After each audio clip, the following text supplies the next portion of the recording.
Good morning, students. This is PK sir, your chemistry sir, welcoming you to the next part of chapter Acids, Bases and Salts of class 10 NCERT Science.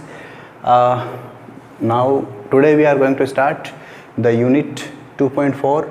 That is just more knowledge about salts. Okay, and before this, let me tell you one important announcement that after great demand from students, today onwards I have started to present my videos bilingual. Okay यानी कि आज से मैं आप लोगों को जो video है वो दोनों लैंग्वेज में, हिंदी और इंग्लिश दोनों में ही प्रेजेंट करूँगा, और जो एक्सप्लेनेशन पार्ट होगा वो मैं आपको हिंदी में एक्सप्लेन करूँगा mixed, and the writing part और the part which is on the board वो आपको इंग्लिश में ही होगा. ठीक है, तो इसलिए ये आपके लिए एक अच्छी बात है दोस्त स्टूडेंट्स जिनको समझने में थोड़ा सा दिक्कत होता था. ठीक है, इससे पहले हमने इस चैप्टर में बहुत कुछ चीज़ें देखी है, बहुत सारा डिस्कशन किया है, तो उनके लिए आप जो हमारा आई बटन उसको क्लिक कर सकते हैं. ठीक है, for the previous parts. So let's begin the next part. Salt.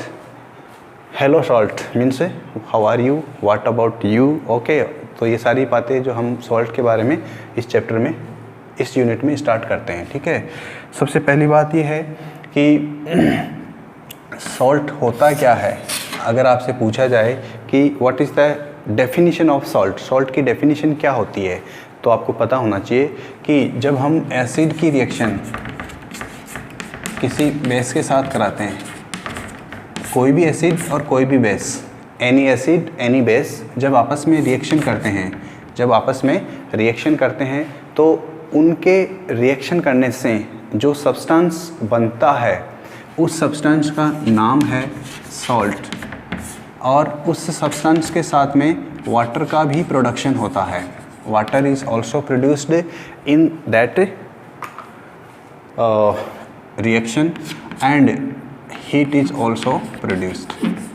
यानी कि ये तीन चीज़ें हमेशा ही इस रिएक्शन में प्रोड्यूस होगी. ठीक है, ये एक यूनिवर्सल ट्रूथ है. यूनिवर्सल ट्रूथ का मतलब इसका कोई एक्सेप्शन नहीं है कि एसिड और बेस रिएक्शन करे और इन तीनों के अलावा कुछ और बन जाए, या ये तीनों में से कोई एक ना बने, ऐसा मुश्किल है. ठीक है, अगर हम इसकी बात करें तो.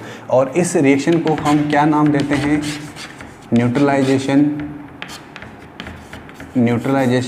रिएक्शन.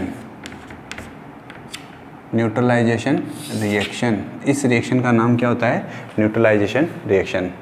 तो अगर हम डेफिनेशन की पार्ट की बात करें तो कि सॉल्ट क्या है, व्हाट इज सॉल्ट. सॉल्ट क्या है, the product of neutralization reaction, the product of neutralization reaction along with water, the product of neutralization reaction along with water. Okay, so in the same way, so this definition is important for you. Now there are many acids, बहुत सारे acids हैं दुनिया में, बहुत सारे bases हैं दुनिया में. केमिस्ट्री में, केमिकल लैब में, केमिस्ट्री लैब में बहुत सारे एसिड्स मिलेंगे आपको, बहुत सारे बेस मिलेंगे आपको, लेकिन रिएक्शन कैसे होगा वो हमारे लिए इम्पोर्टेंट है. सो मैं कुछ एग्जांपल्स लिख रहा हूँ रिएक्शंस के. ओके, फर्स्ट एग्जांपल जैसे मैंने लिया, एक वेरी फेमस एग्जांपल, HCl और NaOH.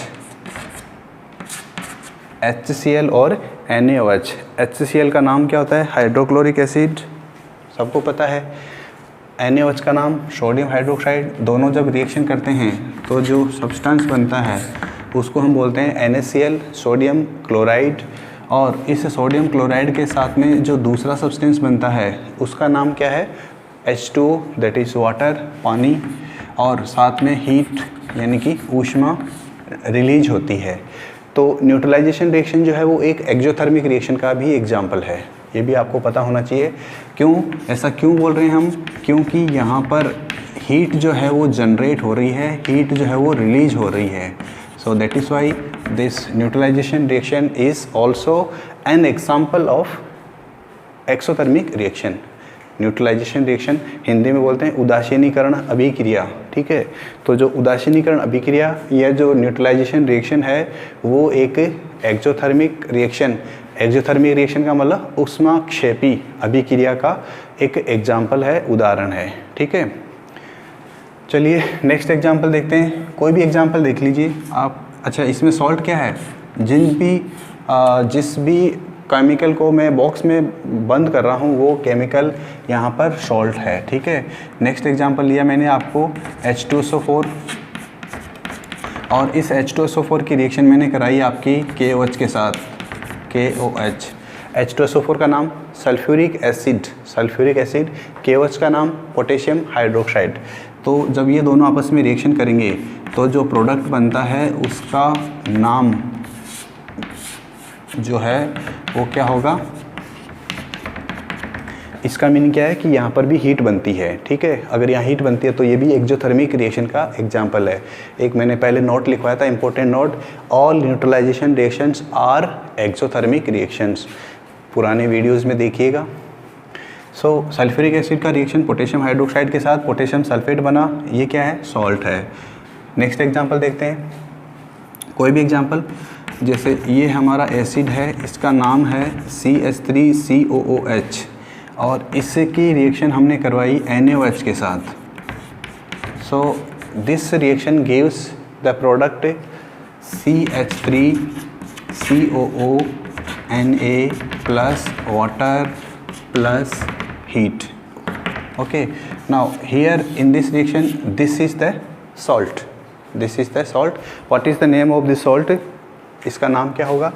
इम्पोर्टेंट है क्योंकि अभी तक हमने ऐसा एग्जाम्पल नहीं देखा। Sodium acetate, name of this compound is, this salt is sodium acetate. तो ये आपको इसके बारे में, सोडियम एसीटेट के बारे में पता होना चाहिए। ठीक है, अब हमारी केमिस्ट्री लैब के अंदर बहुत सारे सॉल्ट मिलेंगे आपको, बहुत सारे सॉल्ट मिलेंगे, और इन सॉल्ट की हेल्प से आपको एक एक्टिविटी 2.14 परफॉर्म करनी है। Whatever salts present chemistry lab में, जो भी सॉल्ट्स प्रेजेंट है उनकी हेल्प से आपको एक एक्टिविटी 2.14 वो आपको परफॉर्म करनी है, जिसके अंदर आपको बहुत सारे जो भी सॉल्ट्स अवेलेबल है उनको लेना है। उनके सॉल्ट का हम वाटर में सॉल्यूशन बनाएंगे, वाटर में सॉल्यूशन, टेक केयर। और वाटर कौन सा यूज करेंगे? टैप वाटर, नल का पानी नहीं, डिस्टिल वाटर। नल के पानी में बहुत सारी इम्प्योरिटीज़ होती है, तो हमारा जो रिज़ल्ट है वो क्या हो जाएगा? चेंज हो जाएगा। रिज़ल्ट जो है वो हम चाहते हैं वो रिज़ल्ट नहीं आएगा। तो हमें क्या यूज़ करना है? डिस्टिल वाटर यूज़ करना है। ठीक है, आफ्टर मेकिंग सॉल्यूशन फिर क्या करना है? चेक करना है इसकी पीएच। पीएच क्या है? पीएच क्या है बता चुका हूँ मैं, पावर ऑफ हाइड्रोजन पोटेंश। ये क्या बताता है हमें कि कोई पर्टिकुलर सॉल्यूशन एसिडिक है या बेसिक है। अगर कोई पर्टिकुलर सॉल्यूशन उसका पीएच, अगर उसका पीएच 1 to 7 है, 7 से कम, एक या एक से ज़्यादा, 1 या 1 से ज़्यादा, तो उसको हम बोलेंगे एसिडिक। और अगर उसका एग्जैक्टली 7 है तो उसको हम क्या बोलते हैं? न्यूट्रल। यानी कि उस सॉल्यूशन को हम बोलेंगे न्यूट्रल सॉल्यूशन। अगर सॉल्यूशन का पीएच 1 से लेके 7 तक है, 7 नहीं होना चाहिए, 7 तक, 7 से कम, तो एसिडिक सॉल्यूशन 6.99999 जो भी है, बट 7 एग्जैक्टली नहीं होना चाहिए। और 7 to 14 तो हम उसको क्या बोलते हैं? Basic solution. यानी एक ऐसा सॉल्यूशन जिसका पीएच 7 से ज़्यादा हो और 14 तक हो। ठीक है, एग्जैक्टली 7 लेंगे तो वो हो जाएगा न्यूट्रल, लेकिन अगर 7 तक लेंगे, 1 से 7 तक यानी 7 से कम, तो उसको बोलेंगे एसिडिक सॉल्यूशन। और अगर 7 से ज़्यादा और 14 तक हो, that is called basic solution. तो हमें इस एक्टिविटी में क्या करना है कि जो डिफरेंट सॉल्ट्स जो हमारे पास केमिस्ट्री लैब में प्रेजेंट होते हैं, अवेलेबल होते हैं, उनकी सॉल्यूशन बनानी है, उनका सॉल्यूशन बनाना है, और फिर उसको हमें पीएच पेपर की हेल्प से, पीएच पेपर, 2 चीज़ बताई मैंने आपको, एक तो होता है लिटमस पेपर और एक होता है pH paper. Litmus paper 2 colour का होता है, मैं आपको पहले बता चुका हूँ। Litmus papers are of 2 colours, litmus papers are of 2 colours. This colour that is called red litmus paper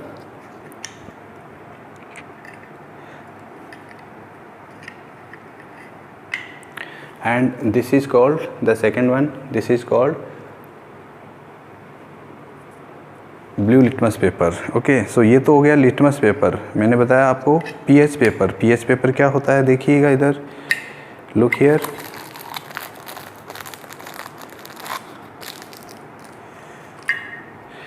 ये जो होता है इसको हम बोलते हैं पीएच पेपर, इसको हम पीएच पेपर बोलते हैं। और इसके अंदर, इसके ऊपर देखिए आप नंबरिंग लिखा हुआ है 1 2 3 4 5 6 7 8 9 10 11। ये क्या है, पीएच का स्केल दिखा रहा है। ये जैसा कलर आएगा, ये जो है इसका पेपर है, इस कलर का इसका पेपर होता है। इसका जो कलर जैसा आता है, इसका कलर जैसा आता है उसके अकॉर्डिंग ही आपको उसकी पीएच का पता चलता है। तो इस पेपर को या इस पेपर स्ट्रिप को हम बोलते हैं पीएच पेपर। ओके,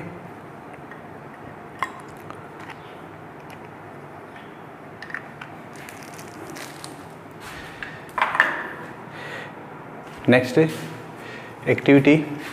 अब इस एक्टिविटी से हमें क्या पता चलेगा कि किसी सॉल्ट की पीएच कितनी आनी चाहिए। सॉल्ट का मतलब क्या होता है, एक न्यूट्रल सब्सटेंस, किसी सॉल्ट की पीएच कितनी आनी चाहिए। तो ये सब चीज़ें हमें बताता है हमारा पीएच पेपर। और पीएच पेपर की हेल्प से हम different acids, different basis, different salts के जो सॉल्यूशंस होते हैं उनको हम क्या करते हैं, उनकी पीएच को डिसाइड करते हैं with the help of this acids. Okay, this pH papers. चलिए, अब हमने ये बोला था कि जो सॉल्ट होता है दैट सॉल्ट इज़ न्यूट्रल। यहाँ पर एक वर्ड ऐड करना होता है generally. What is the meaning of this generally word? ये जनरली वर्ड जो है वो हमारे लिए इम्पोर्टेंट है। Look here how. Okay, very important concept I am going to explain here. See, there are two terms, acidity and basicity.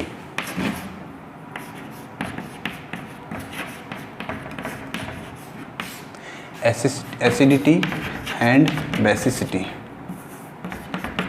Basicity. Okay. इनका meaning क्या होता है ये आपको पता होना चाहिए। एसिडिटी का मीनिंग क्या होगा, बेसिसिटी का मीनिंग क्या होगा। देखिए, कोई भी एसिड होगा, कोई भी एसिड होगा तो उसको हम क्या बोलेंगे, any acid which provides H+ ions, any acid which provides H+ ion. Now the number of H+ ions, which are provided by an acid, that is called its basicity. The number of H+ ion which are provided by an acid, that is called its basicity.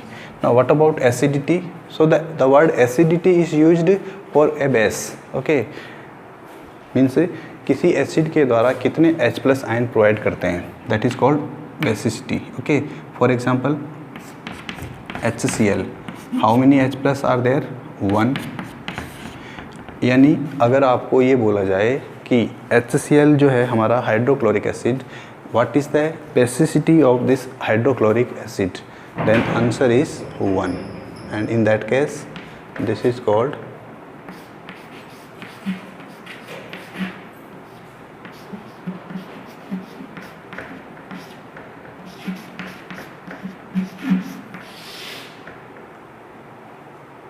yes, HCl is giving 1 H+ ion, that's why this is called monobasic acid. Monobasic acid. Next example, I am taking here KOH. KOH is giving you 1 OH minus, यानी कि अगर हम KOH को water में dissolve करते हैं, KOH को water में डिजोल्व करते हैं, वाटर में मिक्स करते हैं, तो ये हमें 1 OH आयन देगा, 1 OH आयन देगा। इसका मतलब इसका एसिडिटी क्या हो गया, 1 हो गया। यानी ये मोनो एसिडिक बेस है, मोनो एसिडिक बेस है ये कौन, KOH।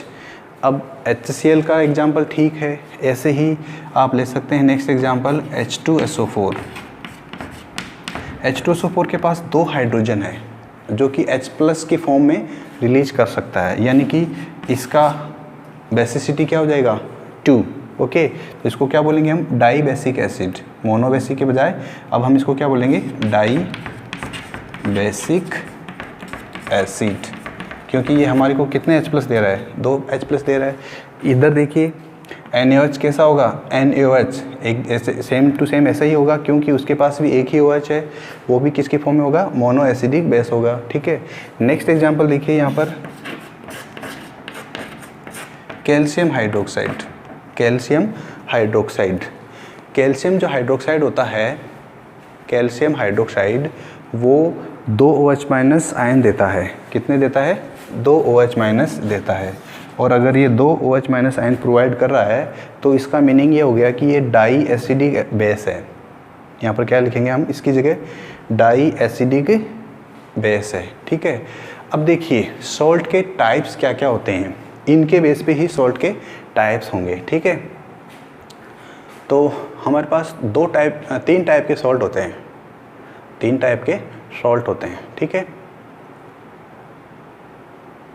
एक क्वेश्चन दे रहा हूँ मैं, देखते हैं कौन इस क्वेश्चन को सॉल्व करता है। Let me give you one question, although this question थोड़ा सा हाई लेवल का क्वेश्चन है, फिर भी देखते हैं कि आपको एग्जाम्पल बताना है। क्या करना है, एग्जाम्पल बताना है। Write down the examples of examples of tribasic acid and triacidic base each. Write down the examples of tribasic acid and triacidic base each. इन दोनों का आपको एग्जाम्पल्स बताना है, और ये एग्जाम्पल जो है वो आप बताएंगे कमेंट सेक्शन में।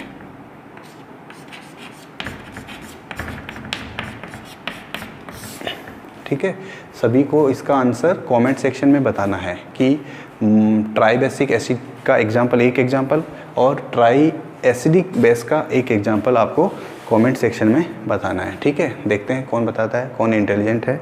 ये इस क्वेश्चन का जो लेवल है वो थोड़ा सा हाई है, देखते हैं कौन बताता है। ठीक है, अब yes, so the next topic is types of salt. Types of salt, okay.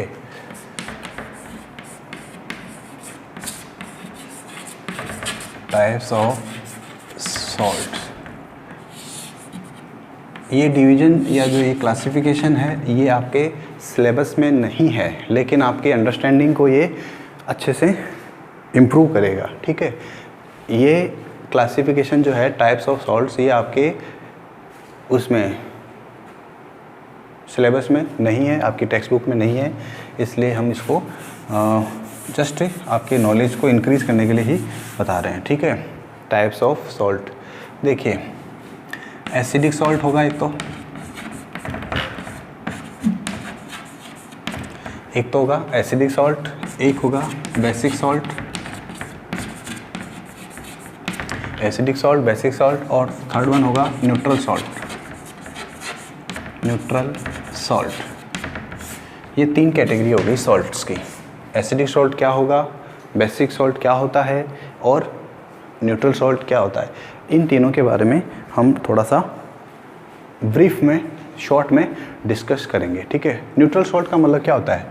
Neutral salt का मतलब होता है ऐसा सॉल्ट जो, ध्यान से सुनिएगा, ऐसा सॉल्ट जो मोनोबेसिक एसिड और मोनो एसिडिक बेस से मिलकर बना होता है। जैसे आपका KOH और आपका HCl। KOH क्या है, एक OH देता है, HCl एक H+ देता है, यानी कि दोनों ही मोनो है। तो जब दो मोनो एसिड बेस रिएक्ट करते हैं तो जो बनने वाला जो सॉल्ट होता है वो है आपका न्यूट्रल सॉल्ट। ठीक है, न्यूट्रल जो सॉल्ट होगा उसकी जो pH होगी वो 7 के इक्वल होगी। ध्यान से सुनिएगा, न्यूट्रल सॉल्ट की pH 7 होगी, ठीक है। एग्जाम्पल क्या बताया मैंने, KCl। अब इसके अलावा और एग्जाम्पल NaCl, ठीक है। अब नेक्स्ट एग्जाम्पल देखिएगा, इसका इक्वेशन मैं नहीं लिख रहा हूँ, इसका इक्वेशन आप खुद लिखिए क्योंकि ऑलरेडी मैं लिख चुका हूँ, ठीक है। H2SO4 एक डाई बेसिक एसिड है, इसकी रिएक्शन हमने मैग्नीशियम हाइड्रोक्साइड के साथ कराते हैं, मैग्नीशियम हाइड्रोक्साइड। अब मैग्नीशियम हाइड्रोक्साइड भी डाई एसिडिक बेस है, यानी दोनों के पास, इसके पास भी 2 H+ आयन, इसके पास भी 2 OH आयन है, ठीक है। तो यानी कि जो बनने वाला सब्सटेंस होगा, जो सॉल्ट बनेगा वो कैसा सॉल्ट होगा, न्यूट्रल सॉल्ट होगा, और इस सॉल्ट की भी pH कैसी होगी, 7 होगी, okay. So this is the important thing about this one, magnesium sulphate. चलिए ये एग्जाम्पल हो गया, ये एग्जाम्पल सब किसके एग्जाम्पल्स हैं, न्यूट्रल सॉल्ट्स के, ठीक है, जिनमें pH क्या होगी, 7 होगी। इसके अलावा भी बहुत सारे एग्जाम्पल्स ऐसे होंगे। इम्पोर्टेंट क्या है, आपको कैसे बनाना है न्यूट्रल सॉल्ट, कि अगर एसिड मोनो है तो बेस भी मोनो होना चाहिए, अगर एसिड डाई है तो बेस भी डाई होना चाहिए। ट्राई का भी एग्जाम्पल है जो मैंने आपको अभी कमेंट सेक्शन में बताया था, उसका एग्जाम्पल आप फाइंड आउट कीजिए, उसके बाद में उसका सॉल्ट बना के देखिए, और उसके बाद में आपको उसका आंसर मैं बताऊंगा। अगर आप इसका आंसर नहीं बता पाते हैं then you write down in the comment section, I will explain, okay. चलिए एसिडिक सॉल्ट का एग्जाम्पल देखते हैं।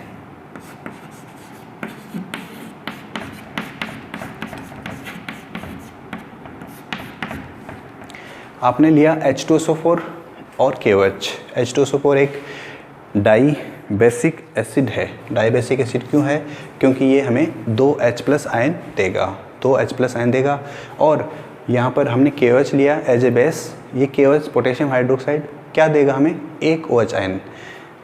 ये 2 H+ आयन दे रहा है, ये 1 OH आयन दे रहा है। तो जो बनने वाला जो सॉल्ट होगा, उस सॉल्ट में अभी भी एक हाइड्रोजन प्रेजेंट होगा इस सल्फेट के साथ। फॉर्मूला कैसा लिखेंगे हम इसका, पोटेशियम हाइड्रोजन सल्फेट, ये फॉर्मूला है सॉल्ट का। ये क्या सॉल्ट है, ये एक एसिडिक सॉल्ट है। क्यों, क्योंकि अभी भी इसके अंदर एसिड पार्ट प्रेजेंट है। Still this salt contains acidic part which is responsible, okay, for acidity, okay. So ऐसे सॉल्ट जो होगा उसका pH कितना होगा, ऐसे जो सॉल्ट होंगे उनका pH कितना होगा, pH लेस देन 7, pH कितना होगा, लेस देन 7, ठीक है। बेसिक सॉल्ट की बात करते हैं तो इनका pH कितना होगा, more than 7, basic salt more than 7। जैसे मैंने एग्जांपल ये लिखा KHSO4, ऐसे ही एक और example NaHSO4, sodium hydrogen sulphate. Next example NaHCO3। तो ये सब किसके एग्जांपल हैं, एसिडिक सॉल्ट के एग्जांपल्स हैं। इन सब का केमिकल रिएक्शंस, इसका केमिकल रिएक्शंस आप लिखिए सभी लोग, इनका केमिकल रिएक्शंस कैसे लिखते हैं इसका मैंने बता दिया है, ठीक है। अपनी नोटबुक में अपना केमिकल रिएक्शन लिखिए। नेक्स्ट है बेसिक सॉल्ट क्या होगा। बेसिक सॉल्ट का मीनिंग ये होता है कि आपने कोई एक डाई एसिडिक सॉल्ट लिया और मोनोबेसिक एसिड लिया, तो क्या बनेगा। यहाँ पे देखिए ये 2 OH आयन दे रहा है, ये H+ एक ही दे रहा है, तो इसका 1 OH अभी भी बचा रहेगा इसके पास, और इसका H यहाँ पे निकल जाएगा। तो इसका जो फॉर्मूला हम लिखेंगे वो कैसे लिखेंगे, MgOHCl। आप चाहो तो इस Cl को पहले भी लिख सकते हो, OH को बाद में भी लिख सकते हो, इट डजंट मैटर, ओके। सो इससे कोई फ़र्क नहीं पड़ता है कि आप OH को बाद में लिखते हैं या Cl को पहले लिखते हैं, ओके। चलिए ये एग्जाम्पल किसका है, बेसिक सॉल्ट का है। क्यों है ये बेसिक सॉल्ट, क्यों है, क्योंकि अभी भी इसके पास एक OH- प्रेजेंट है, और इस OH- के कारण, because of this OH- presence, इसका जो नेचर है वो कैसा हो जाएगा, बेसिक होगा, ओके। तो इसको बोलते हैं हम बेसिक सॉल्ट। इसके भी एग्जाम्पल्स, ये एग्जाम्पल 1 हो गया, एग्जाम्पल 2, एग्जाम्पल 3, एटलीस्ट 3 एग्जाम्पल सभी के लिखिए आप लोग। यहाँ पे 3 मैंने लिख दिए हैं, कोई दिक्कत नहीं। इसका एक एग्जाम्पल लिखना है जिसके अंदर तीनों हो, तीनों का मतलब 3 H+ आयन वाला हो और 3 OH- वाला, एक ऐसा सॉल्ट हो जो ट्राई बेसिक एसिड और ट्राई एसिडिक बेस से बना हुआ हो, ठीक है। उसका एग्जांपल आपको बताना है यहाँ पर। तो ये था हमारा सॉल्ट्स का इंट्रोडक्शन, सॉल्ट्स के बारे में कुछ इम्पोर्टेंट इन्फॉर्मेशन, ठीक है। इसके बाद में हम आते हैं 2.4.3 chemicals from common salts. Chemicals from common salts. Common salt क्या है? 2.4.3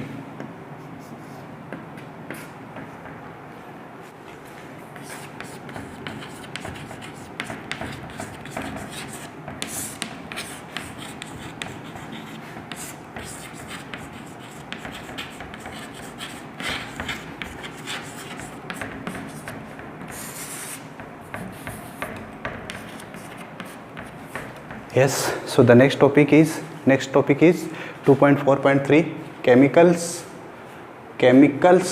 from common salt। First important thing ये है कि कॉमन सॉल्ट क्या होता है, किसको बोलते हैं हम कॉमन सॉल्ट।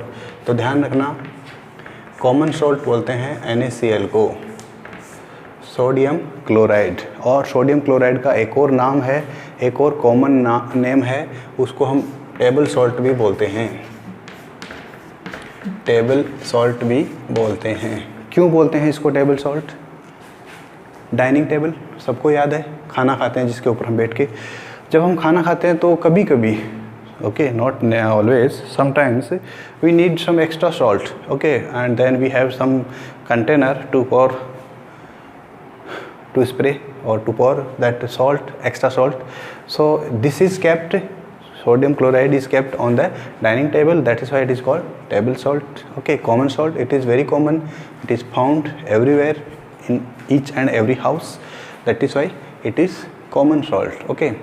Now नमक यानी कि सॉल्ट, फ्रीडम हमारा जो स्ट्रगल था उसके अंदर एक फेमस इंसिडेंट, एक इवेंट है जिसको हम बोलते हैं दांडी मार्च। दांडी मार्च, although it is not related with our syllabus, means this is the history part, but फिर भी सिंस हमारे सोडियम क्लोराइड की हेल्प से ये दांडी मार्च हुआ था, इसलिए हम भी इसकी बात कर सकते हैं, ओके। हम भी इसकी बात करेंगे।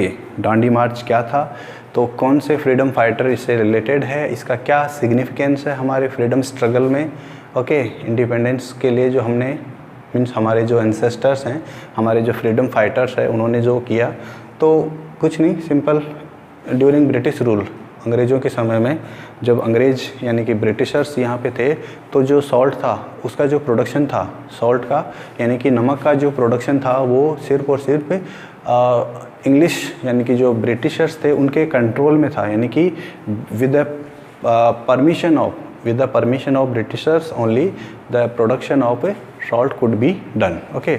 तो इसकी वजह से क्या था, अब हमें पता है कि सॉल्ट जो होता है वो सभी हाउस होल्ड्स की एक प्राइमरी इम्पोर्टेंट थिंग है, जिसके बिना हमारा काम नहीं चलेगा। तो ब्रिटिशर्स ने क्या किया था, इसका जो प्राइस है, इसका जो कॉस्ट है, वो बहुत ज़्यादा इंक्रीज़ कर दिया था, बहुत ज़्यादा इसको महंगा बना दिया था, एक्सपेंसिव बना दिया था, ठीक है। तो इसके विरोध में, इसका विरोध करने के लिए हमारे जो famous the father of nation M. Gandhi, Mohandas Karamchand Gandhi, उन्होंने एक प्रोटेस्ट स्टार्ट किया था। और सिंस ये जो प्रोटेस्ट था, ये गांधी जी के जो आश्रम थे, साबरमती आश्रम, वहाँ से स्टार्ट किया था, और जो दांडी जगह है एक, वहाँ पर जाके ख़त्म हुआ था। तो सिंस ये दांडी की तरफ जा रहे थे, दांडी मार्च, मार्च का मीनिंग क्या होता है, ग्रुप के अंदर मूवमेंट, ठीक है, एक ग्रुप में मूवमेंट करना, that's why it is called Dandi march. तो simple introduction about Dandi march, ठीक है। मीन्स फिर उन्होंने क्या किया, अपने हाथों से, मोहनदास करमचंद गांधी या महात्मा गांधी जो है, उन्होंने अपने हाथों से वहाँ उस जगह पे जाके, अच्छा ये दांडी कहाँ पे है, गुजरात में, और गुजरात जो है वो एक कोस्टल स्टेट है, वहाँ पर जो समुद्र है उसके नियर बाई जो एरिया होते हैं, वहाँ पर नमक का, सॉल्ट का प्रोडक्शन होता है, ठीक है, मैन मेड जो होता है उसका प्रोडक्शन होता है वहाँ पे। तो इन्होंने भी वहाँ जाके नमक बनाया अपने हाथों से, और ब्रिटिश जो रूल है उसके अगेंस्ट इन्होंने एक प्रोटेस्ट किया, ठीक है। That is called Dandi march, ठीक है। This is famous in the history as Dandi march, okay. So the next part, in the next video we will be talking about chemicals from common salt, that is sodium chloride, in the next video, in the next part, in the next lecture, okay. So till then keep revising the previous parts of this chapter, okay, and take care and bye bye.